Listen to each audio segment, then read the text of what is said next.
गुलाबाची काळी म्हणजे साक्षात पांडुरंगाचे भक्त पुंडलिक. बऱ्याच दिवसापासून यांची महती ऐकत होतो, पण आज श्रीयुत अण्णा महाराज शिंदे यांच्यामुळे या भक्त पुंडलिकाने आम्हाला साक्षात सेवेची संधी.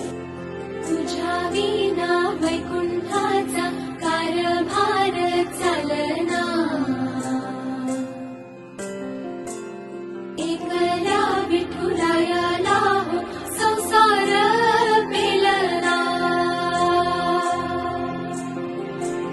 तुझ्या विना वैकुंठाचा कारभार चालना.